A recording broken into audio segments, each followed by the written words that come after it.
Mate, what are you pointing your... Turn around, lad. Yo, what the fuck? You can see your dick from... Well, you can't really see it because it's too small. What's going on, guys?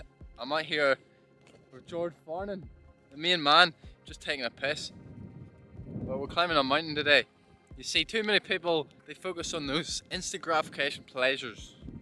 You know, drugs, games, movies. But doing something simple like going up a mountain, going to nature, maybe even just playing some pool. That's how we really truly connect to each other. You know, because when you're getting drunk, stoned, high, all you're really doing is connecting to the drug, connecting to the drink. Wow. But what you talk about collectivization, that sounded quite good. Yeah. You see the 5G towers? I don't know if anyone's ever watched the movie They Live, right? But it's a very funny movie, you know. This guy gets these glasses and he can see all these advertisements. Once he has his glasses on, all these advertisements, all these billboards, they have secret subliminal messages. Maybe that's what this is like.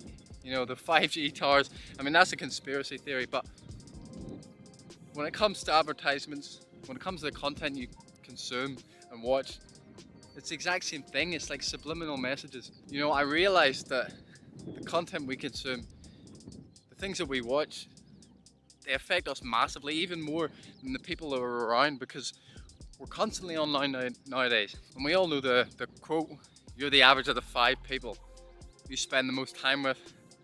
But now it's the same with where you're online. Same with the 5 people you watch the most. You know, I've seen it in my own life.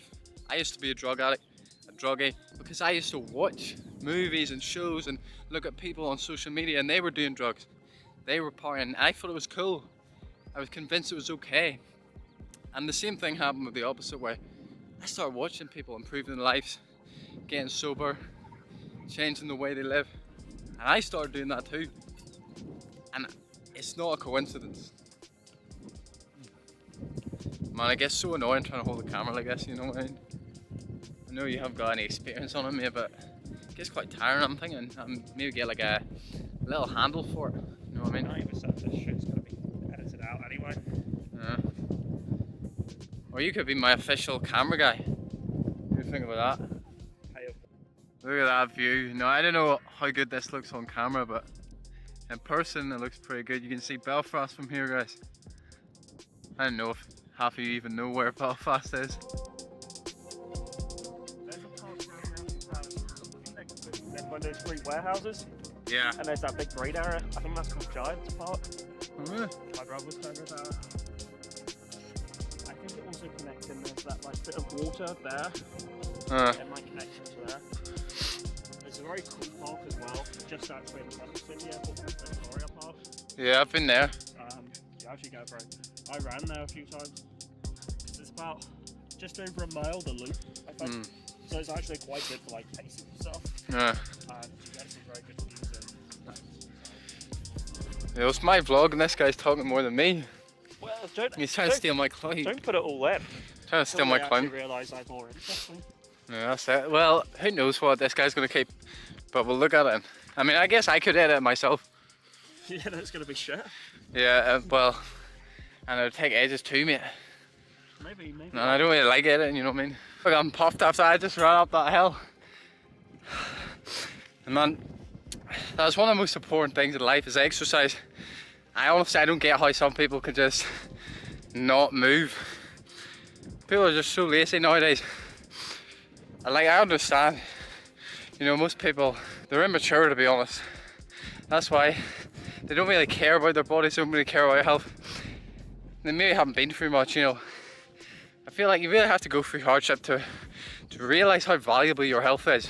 When I was a druggie, I used to get stomach pains all the fucking time, all up and down my abdomen, and it just was so painful. I was so scared, I thought my organs were dying.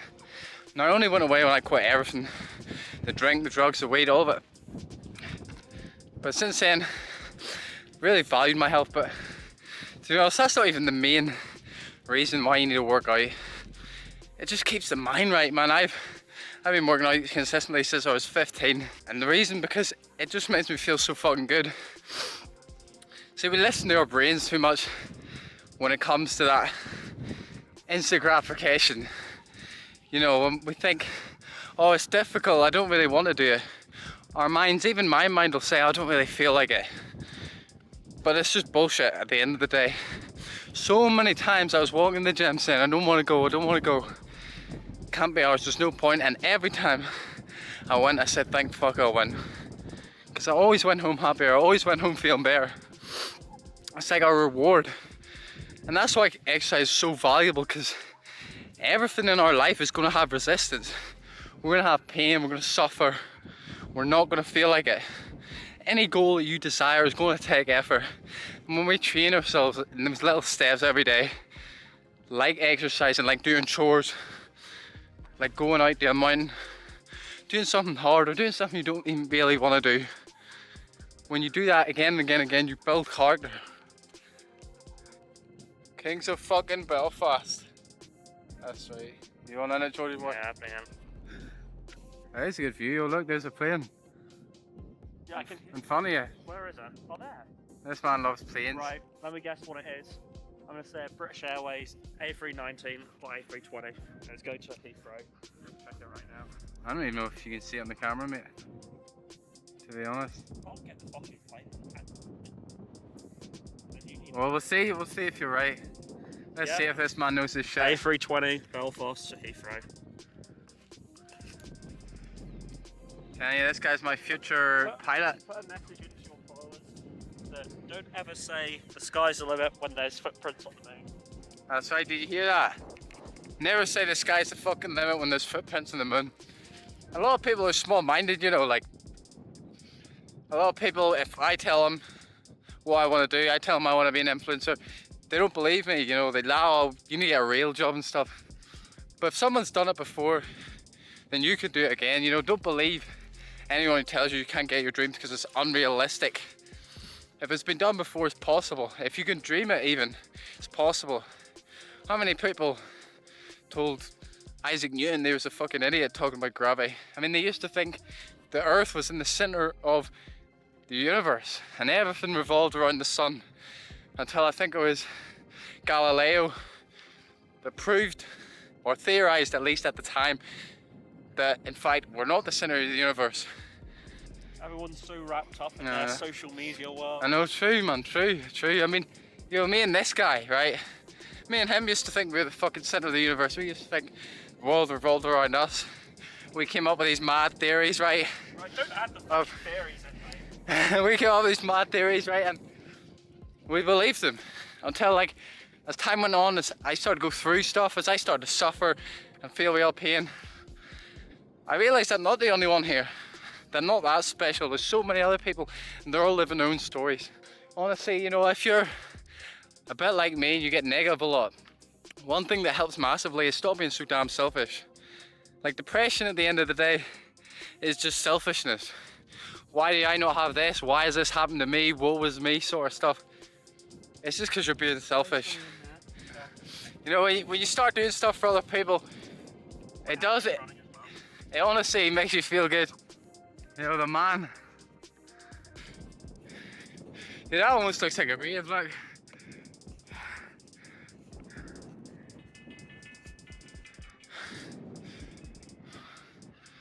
Oh, there's a plane, Georgie boy. I hear it, it's probably above us. Well, yeah, but also, there's another one now. Look, going up over the lock. Oh, don't see it, man. You could go, I see it now, I'm gonna try and know what it is. I'm gonna say EasyJet. It's gonna be in A319 or have a look. And what we can probably hear, there's a bright air signal. Salute the mountain men. Wonder what happened to these guys. Harry Morrison, Rad Montgomery. They maybe died when hiking here or something. Who knows?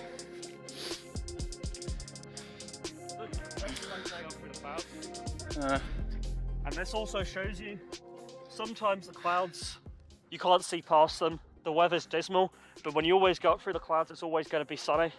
So as long as you keep persevering, you keep going, eventually you'll get through the clouds and it will be sunny. I actually like that. That's a good quote, man. Right, that's fine, I think. You know, like in meditation, they say something similar. Like they say your thoughts are just the clouds passing, and you know we get so caught up in thinking all the time. We're thinking that we think that's us. We think that's all there is, especially if it's just negative all the time. But like clouds passing in the sky, you know, if we let it go, if we stop focusing so heavily on the clouds, eventually they pass, and then you get the sunny sky again. Always. And this is the thing as well. It can be cloudy or it can be a clear sky, but the sun is always there. Well, unless it's nighttime. Really? But even then, even at night time, the sun is always there. Yeah, the sun's shining somewhere. It's just hard to see. It's just a metaphor that there will be happiness, you just need to find it. And sometimes it can look like it's locked behind a door, and all you need to do is find the key that will open that door. Could be exercise, could be a hobby, or just take small steps. Go outside, go for a walk, have a coffee with a friend, disconnect, and actually just engage with people. Instead of drinking. Yeah, it's small steps that get you to where you need to go. But he's right, you know, like life, it's just progressive at the end of the day. We're taking small steps every single day. We can't choose that. We're moving. The universe is constantly in motion. But what we can choose is general direction. Of course, life doesn't always happen exactly how we want it. But if we point in a general direction, we're all going to go there. It's your choice, positive or negative. Every day you're taking those small steps through your habits. When you're choosing that McDonald's, when you're choosing to lie in, when you're choosing a pint over going out and having some real enjoyment, exercising, going on a hike. And also as well, there's only one place that we all know is inevitable, and that's death. And the thing is, you need to make your time on Earth as positive and as happy as possible.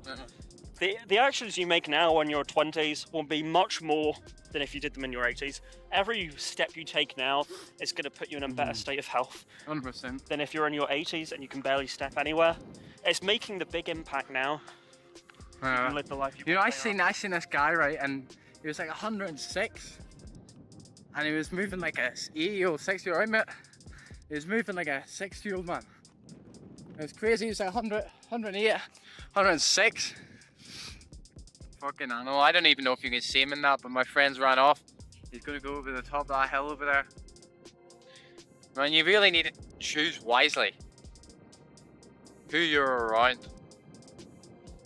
You know, there's a lot of fake people out there here in the world. A lot of friends, you know, and they seem like they're friends, you know, but we're all just drinking and partying together. Or as soon as they find something better, they're gone. A lot of people will come and go in this life, and you just have to accept that. But if you've got one or two friends that you can truly rely on, lean into that. Lean into that, because you'll help each other grow. I mean, this guy was really nervous just before to speak on camera, and then he started saying quotes and shit. Now he's fucking running over there. You know, you need to find someone who you bring the best out of, and who brings the best out of you. That's how you know it's a true friend. Because you're both positive together, you're both doing positive acts. If it's someone who you argue with a lot, or even someone who you're all shy with, you're friendly, but all you do is negative acts, that's not your friend. You need to find someone better. He's still going. Like, I'm gonna go join him. I'll go see you in a bit. Slow me down. Alpha fucking meal. Finally caught up with him. And I'll be truthful here, I slowed down near the top. And sometimes you will find yourself naturally slowing down in life, but the thing is, you don't stop. You recognise that sometimes you will ease the pressure off. As long as you keep going, that's the main thing. You're right, mate. You can speak about that from your own experience, I'd say, Bradley, is that there'll be times where you get lows and highs, efforts where you have high activity and lower activity. But do something, no matter how small. I was actually thinking about it while I was there. I was thinking about the dogs here, and sometimes if you're at a dark place, it's okay if you don't care about yourself because you just don't feel like you're worth anything. But what can really increase your self-worth is responsibility. May that be walking a neighbour's dog, getting a dog of your own, doing some volunteering or something. I feel for myself that's always helped me, where you're responsible for someone other than yourself. Because you can let down yourself, you'll feel down, but if you're letting down other people, there's a lot of you have purpose. And accountability as well. They keep you right and you keep them right. No. Yeah, that's why friends are so important. And real friends as well. Yeah, Because that's what I was saying. But you need real friends, you need people your actually help friend you group, grow. your friend group is fake as fuck. That's right, your friend group is fake as fuck. Link up there. Link up there. Yeah, it's a little Easter egg for some of you. It's very boggy around here, mate. Yeah, well, I should become a host. I know, mate, you should get on fucking social media here, mate. It's just because I can talk shit. Yeah, that's all it really is. Fucking talking shit, mate. Go. 6, 7. 6, 7. No, we were just talking about, I didn't even get on camera, we were just talking about the 6'7" craze. You know, if you've seen my short recently, oh my god. See this fucking dog. Money! This dog loves water, for whatever reason. It'll just jump in water, doesn't matter how dirty, doesn't even matter how small. I guess it's a spaniel. Much like people, they're willing to do a lot of stuff when it's a need they want. For a dog, it can be quite positive. It gives them a sense of freedom. It's something they like to do. But people will literally inject poison into their bodies, literal poison. There's no other way to describe it, because they just want a bit of fun. They're literally killing themselves, and people hype it up as all sorts of other shit. Like, oh no, it's actually alright. No, you were killing yourself. You're actually just killing yourself. So fuck off and don't take it. I mean, this guy can talk fucking shit about anything. This guy needs to get on social media. This guy can take anything and turn it into something meaningful. Or well, quote unquote meaningful. So finish your walk. Just got some nice gifts. We have The Second World War by Winston Churchill, American Psycho. Thanks to this, Boss Man. Moral of the story, guys, choose your friends wisely.